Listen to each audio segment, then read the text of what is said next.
Aujourd'hui, nous allons parler de la chanson écrite par le dieu de la Juerse et du cornadiscorn, Dénes Prijan.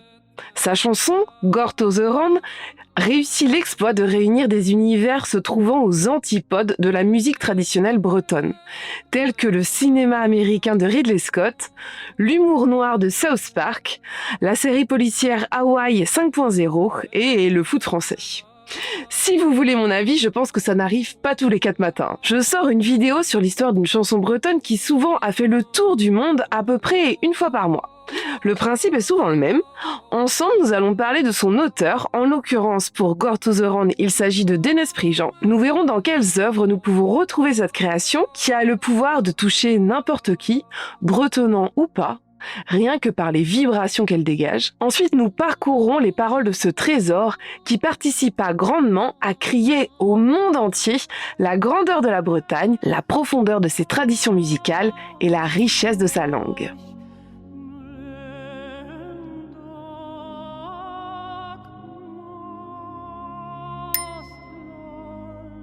Dénes Prijan, artiste singulier, mystérieux, qui représente un monde à lui tout seul, né en 1966 à Zantec, dans le Finistère. Et je dirais même plus dans le Broléoun. Enfant, il partage son temps entre sa vie chez sa grand-mère, qui est bretonnante et qui habite à Zantec aussi, et avec celle qu'il a avec son père, bretonnant, mais qui refuse de lui transmettre la langue. Ce dernier habite dans une cité dortoir proche de Brest. Il associe le français qu'il entend et qu'il parle à la maison et à l'école avec l'enfermement. Il compare ce lieu à la prison, alors que la langue bretonne, qu'il entend à la campagne auprès de sa grand-mère, représente quant à elle la liberté. Et ces éléments ne sont pas anodins, car on pourra les mettre en parallèle avec les paroles de Gorto the Ron. Lorsqu'il a à peine 10 ans, il voit les célèbres Sœurs Guadec pour la première fois à l'occasion d'un fechnose à Relec-Carhuon, où habite son père. Et alors, il a comme une révélation. Et dans la foulée, il commence à fréquenter des associations bretonnes et à composer ses premières Juerziae. Et il ne tarde pas non plus à découvrir le cornadiscorn et à apprendre des cours de ce chant si singulier.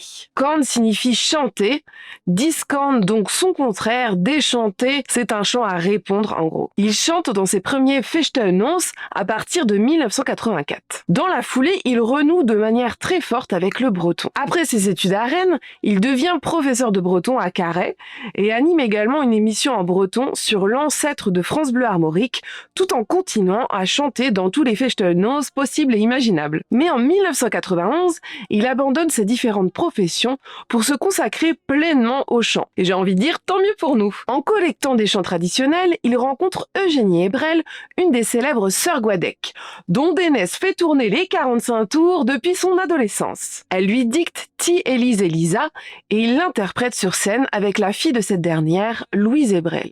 Et il laisse tout le public de l'Ubu bouche bée lors d'une interprétation a cappella pendant les Transmusicales de Rennes en 1992. Et là, sa carrière débute vraiment. Il est invité dans tous les festivals et Dénes joue absolument partout.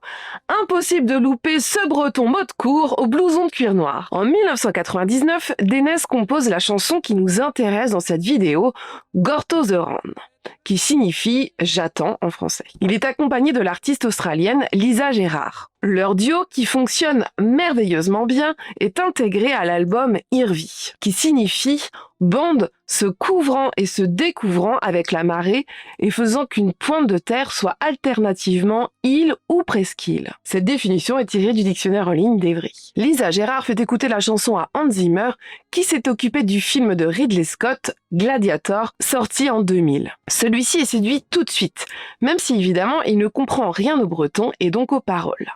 Mais ce qui est magique lorsque Dénes se met à chanter, c'est que c'est tellement profond que n'importe qui peut être touché, bretonnant ou pas. Son art va au-delà de la barrière de la langue. Puis, Hans Zimmer offre une place de choix à Gorto the Ron dans le prochain film de Ridley Scott qui était Black Hawk Down in English Floor, la chute du faucon noir. D'ailleurs, Petite parenthèse, pour le dernier film de Ridley Scott, Napoléon, le réalisateur a fait appel à un chœur de musique traditionnelle corse, à croire qu'il avait été plutôt satisfait de ce que Gorto the Rand avait pu apporter à la chute du Faucon Noir. Je viens de vous partager une très brève biographie de Dénès, mais si vous voulez en savoir un petit peu plus sur ce célèbre chanteur breton, je vous conseille de regarder le petit documentaire qui s'appelle Dénès Prigent, Chant magnétique. Il est visible sur Cube et je vous ai mis le lien sous ma vidéo si ça vous intéresse. Et personnellement, j'ai eu des frissons pendant les 3/4 du film. Je n'ai jamais rencontré Dénès Prigent, mais c'est un personnage, un être qui me semble venir d'un autre siècle. Pas comme quelqu'un qui ne vivrait pas dans son temps, au contraire. Je le trouve très moderne dans sa façon de créer, mais je pense plutôt comme si son âme appartenait à un autre temps, comme si elle était presque la réincarnation d'un chanteur de Jersey, d'un conteur ou encore d'un laboureur de la fin du 19e siècle. Comme il le dit lui-même, une de ses chansons n'eut pas le même destin que les autres, et c'est bien sûr Gorto the Rand, qui apparaît à 2 reprises dans le film La chute du Faucon Noir de Ridley Scott, sorti en 2001. C'est véritablement ce film qui parle de la guerre de Somalie qui eut lieu en 1993 et en particulier de la bataille de Mogadiscio qui fut un massacre sans nom qui donna à la chanson et à son créateur le succès international qu'on lui connaît à présent. La chanson de Dénès intervient à 2 moments choisis à la perfection et n'est en rien laissée au hasard. En même temps, on est sur un film réalisé par Ridley Scott, alors le contraire aurait été très étonnant. La voix de Dénès marque l'entrée dans cette journée sanglante du 3 octobre 1993. On aperçoit la ville de Mogadiscio encore plongée dans la pénombre de la nuit et surtout calme comme jamais plus on ne la verra par la suite. Il est 5h45 et c'est l'heure de la première prière de la journée. On peut discerner la mosquée et le muezzin, ce religieux musulman chargé d'appeler, du haut des minarets des mosquées, aux 5 prières quotidiennes. La prière s'entremêle à la voix du chanteur breton, ce qui donne une dimension encore plus spirituelle à la chanson. Cette courte scène apparaît à la 19e minute du film. S'ensuit la bataille de Mogadiscio, cette guérilla urbaine qui constitue au moins les 3/4 du film. C'est le carnage. Il y a énormément de morts dans les 2 camps. Visuellement, c'est très dur, il y a beaucoup de sang déjà, de cadavres aussi, et puis il y a aussi des explosions dans tous les sens, et de plus, au niveau du son, c'est très bruyant, car les coups de feu ne cessent de détonner. Au niveau de la bande originale également, au début du film, je me suis fait la réflexion qu'il y avait des musiques assez fortes, rock'n'roll même. Les musiques s'enchaînent les unes après les autres, et il n'y a pas de moment de creux, comme pour nous préparer à ce qui va arriver. Jusqu'à cette première prière, et à l'instant, on entend la voix de Dénès, qui permet un peu de retrouver du calme avant cette journée sanglante, qui permet de reprendre comme une respiration, elle survient comme un souffle. Suite à ce raid, les 2 camps essuient de nombreuses morts, mais comme c'est un film américain, on n'aura que le point de vue des Américains, et donc juste avant d'entendre une seconde fois et une dernière fois Gorto the Rand, un des soldats dit « C'est une nouvelle semaine qui commence, on est lundi ».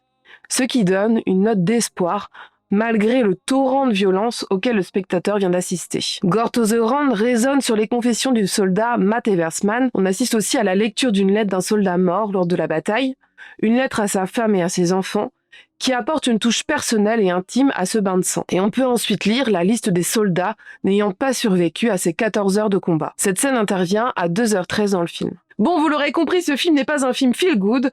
Personnellement, je l'ai regardé juste avant de dormir un lundi soir et c'était clairement pas la meilleure idée du monde. Donc si après ma vidéo, il vous prend l'envie de regarder La chute du Faucon Noir, sachez que je crois que j'ai rarement vu un film aussi violent. Alors si vous êtes un peu déprimé en ce moment à cause de la pluie, de la grisaille et de cet hiver qui ne semble pas avoir de fin, sachez que c'est un film quand même assez dur. Dans un autre registre, mais certainement tout de même, comme un petit clin d'œil au film de Ridley Scott, on peut entendre la chanson interprétée par Dénès Prigent et par Lisa Gérard dans un épisode de South Park, le 2e de la saison 20. Cet épisode traite des méfaits de l'anonymat sur Internet et fait de la prévention du suicide. Des filles sont convaincues que c'est un des garçons de l'école qui publie des photos trafiquées sur Internet, et elles suspectent Cartman. Les autres garçons sont du même avis et se persuadent qu'il faut en finir une bonne fois pour toutes et de façon violente. Ils attirent Cartman dans une cabane dans les bois et détruisent tous ses appareils avant de les enterrer. Mais même après ça, le troll sévit toujours sur Internet, ce qui innocente Cartman. Jugeant ne pas être assez soutenues par leurs copains, toutes les filles décident de se montrer solidaires et rompent en même temps avec leurs amoureux respectifs, et c'est lors de ce drame commun que la chanson bretonne retentit. On peut percevoir des lettres de rupture fusées à tout bout de champ. La chanson donne une surenchère dramatique à cet événement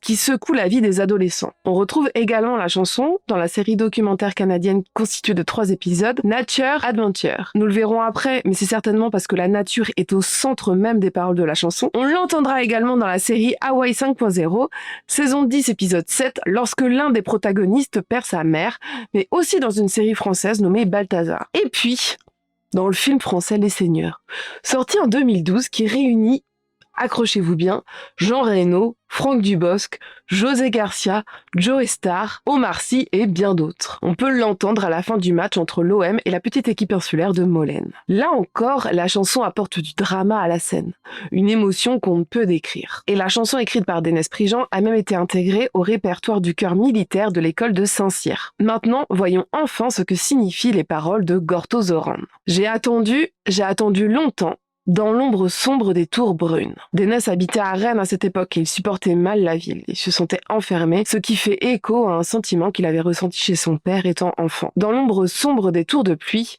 vous me verrez attendre toujours. Un jour, il reviendra, par-dessus les mers, par-dessus les champs. Un jour, il reviendra, par-dessus les grands champs. Par-dessus les mers, le vent vert reviendra. Pour insuffler une bouffée d'air à mon cœur blessé. Pour m'emporter sur les troncs d'arbres, il reviendra, chargé d'embrun. Dans l'ombre sombre des tours noirs, je serai emporté par son souffle. Loin dans le courant, dans un autre pays, selon son désir, loin de ce monde, entre la mer et les étoiles. Vous pouvez constater que cette chanson est une véritable ode à la nature, une déclaration d'amour qui survient lorsqu'on se sent trop loin de celle-ci, déconnecté et qu'elle nous manque. La nature est personnifiée, elle nous manque comme un amour perdu, et cela nous plonge dans une profonde mélancolie. Toutes ces références pour vous montrer à quel point la chanson Gorto Zoran est devenue si populaire qu'elle est reprise que ce soit dans la pop culture ou même lorsqu'on veut simplement donner une dimension dramatique à une scène, que ce soit dans une série ou encore au cinéma. Et puis bizarrement, je pense que le fait que cette chanson soit interprétée dans une langue que nul ne comprend, oui je me fais pas trop d'illusions, je ne pense pas que Gad Elmaleh parle breton, eh bien cela donne un plus mystique ou mystérieux. On ne cherche même pas à comprendre les paroles, on est juste touché par les timbres de voix de Dénes et de Lisa, qui d'ailleurs ne chante pas dans une langue précise, elle aurait improvisé son interprétation